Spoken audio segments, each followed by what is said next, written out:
Magandang buhay!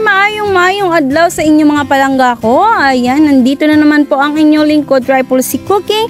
At maghahatid na naman po tayo sa inyo ng napakasarap na recipe, masarap na ulam na siguradong magugustuhan ng inyong mga pamilya. Ayan, at ng inyong mga junakis, lalo na pag boneless bangus ang inyong niluto. Ayan, ang ating recipe for today mga palangga ay sinaing na bangus. O diba kakaiba? Nag-research din po ako mga palangga at ang karamihan po na upload or karamihan ng nakikita ko sa YouTube ay sinaing na tulingan. Kaya naman sinubukan natin sa ating sinaing na bangus, sabay naman nag-level up ang sarap ng sinaing na bangus natin. Ayan, kumpara sa sinaing na tulingan. Kaya naman mga palangga, kung gusto nyo po mapanood ang recipe nito, ano pa bang inaantay ninyo?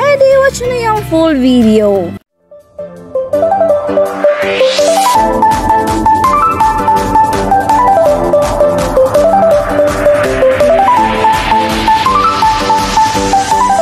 Arat na mga palangga, tayo na po't magluto. Ayan, syempre ang una nating gagawin mga palangga ay linisin natin itong mga pinamili natin galing market. Ayan, fresh na fresh ang ating nabiling bangus dagupan. O diba?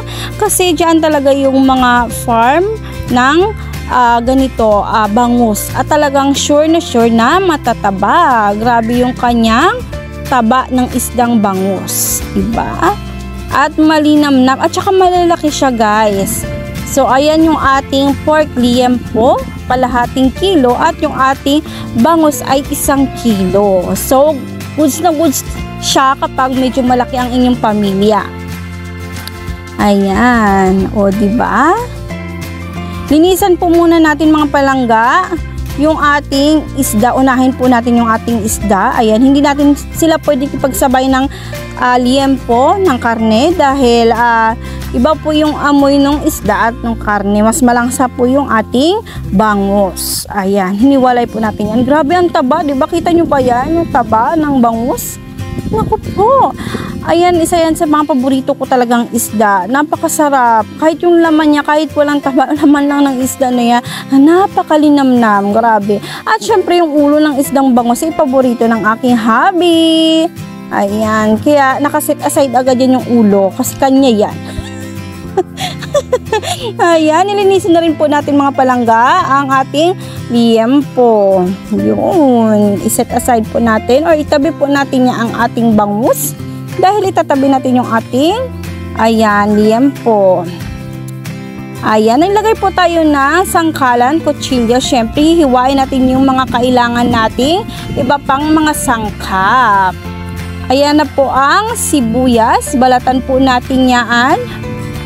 At siyempre, ang isusunod nating babalatan ay ang bawang. Ayan. Linisan po muna natin mga palangga ang ating mga gagamitin pang sangkap sa ating sinaing na bangus. Yun.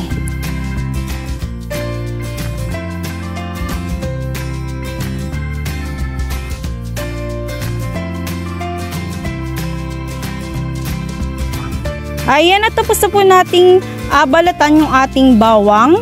So, idadice na po natin yan or tatagdarin po natin ng pino. Ayun. Ayan. Tapos na rin po mga palangga.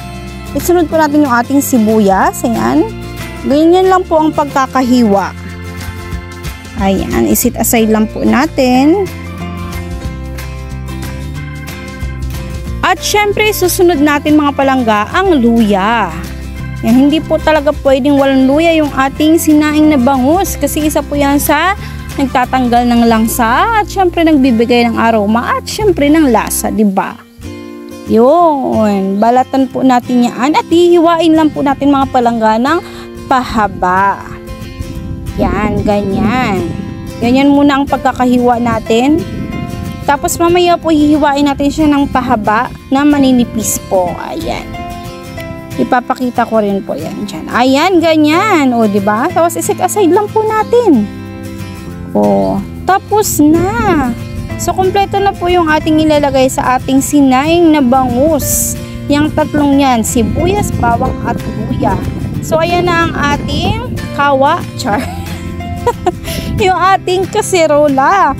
pagkalaki kaserola yun. Kasi po ang aming bangus ay ulam hanggang 3 araw, char. Ayan na po. Naglagay po ako ng asin, sibuyas, bawang at luya. At syempre, naglagay po tayo ng pinatuyuang kamyas. Ayan, binilad ko po yan. Fresh from the puno. And then, hiniwa-hiwa ko at saka binilad. Kasi napakasarap po niyang ilagay sa sinaing na tulingan, sinaing na bangus, o di kaya paksiw na bangus. O diba? At syempre, naglagay po tayo mga palangga ng paminta, pinong paminta, at suka. Tinansya ko lang po yun. Kayo na pong bahala. Kapag nagluto kayo niya, kayo nang bahala magtansya ng yung suka. At nailagay po ako na isang basong pangalawang piga ng gata. Yan. It means hindi siya puro, may halong tubig. Yun. At ayan po, nagdagdag po ako ng kamyas para maano siya, maasim-asim. Yun, pakuluan po natin yung mga palangga at ayan, ibalot na po natin sa saging yung ating bangus. Siyempre, naglagay po ako dyan ng salt and pepper, char, paminta at asin, di ba? May English pa wala how? At ayan po mga palangga, prepare po natin yung ating dahon ng saging. Ayan, o di ba? Maglagay po tayo ng luya, bawang at sibuyas sa laman mismo ng bangus. Ayan, ganyan. O diba? Tignan ko na lang talaga kung hindi manuot yung masarap na lasa ng sibuyas, bawang at luya sa ating bangus. Yun. Ayan, ibalot po natin. Alam nyo ba yung nagagawa ng banana leaf sa sinaing na bangus or sinaing na tulingan? Iba po yung aroma niya, iba yung lasa niya kasi yung yung amoy ng saging ay nanuot doon sa laman ng isda. 'Di ba? Sarap. Grabe ang sarap. Pagluto talaga ako nito ulit. Ngayong parating ang Semana Santa or Holy Week, ganitong ulam ang masarap lutuin, 'di ba? Pero syempre mga palangga, huwag niyo na pong lagyan ng liempo or taba ng baboy ang inyong sinaing na bangus or sinaing na tulingan kasi nga Holy Week bawal yun, 'di ba? Sa mga Katoliko diyan. Ayan, so 3 piraso na lang mga palangga at patapos na po tayo magbalot ng ating bangus. Subukan nyo yung ganitong klaseng pagsaing ng sinaing na bangus kasi napakasarap talaga mga palangga. Ayan, so last one na lang at tapos na po tayo. Ayan, o diba? Grabe yung taba ng bangus guys. Nakakatakam. Yay! Tapos na po tayo magbalot ng ating sinaing na bangus. At silipin natin na yun. Aroy, grabe guys. Napakalambot na po ng ating liempo. Kaya yung tipong pag kinain mo siya matutunaw sa bunganga ninyo or sa dila ninyo. 'Di ba? Kasi sobrang lambot niya guys at saka natuyuan na siya. Tingnan niyo oh, 'di ba? Nagmamantika na siya guys. Ayan, lamig kayo. So, pwede na tong lagyan ng dahon ng saging or sapinan ng dahon ng saging at ilagay natin yung ating mga binalot na bangus. Ayan, ilagay natin sa ibabaw. Kaya naman, mas lalong lalambot ang ating pork liempo sa ilalim. Dahil, mas maluluto pa siya habang niluluto yung ating inilagay na bangus. Ayan. Diba? Ang sarap guys. Napapalunok tuloy ako ng laway. Ayan na po. Nailagay na natin ang ulo sa ibabaw. Ayan, nagdagdag po tayo ng sibuyas, bawang at luya at inilagay po natin yung isang mangkok ng purong gata ng niyog. Ayan. Tapos, naglagay din po tayo ng suka. Nagdagdag ako ng suka at nagdagdag tayo ng maraming pinatuyuang kamyas. Ayan. Ayan na siya guys. Diba ang ganda tignan? Ayan, takpan lang po muna natin mga palangga at pag kumulo, ilagay na po natin syempre yung siling haba. Ayan. Ang sarap at malapit na po siyang maluto mga palangga. So takpan po muna natin yan ulit. Siguro isang kulo pa. Tapos okay na siya. Okay to serve na siya. Ayan. Takpan muna natin. At tada! Yung goods na. At yung sabaw niya guys, ayan, nagmamantika na. Diba? At luto na po talaga yung ating isda. Lutong-luto na, malambot na.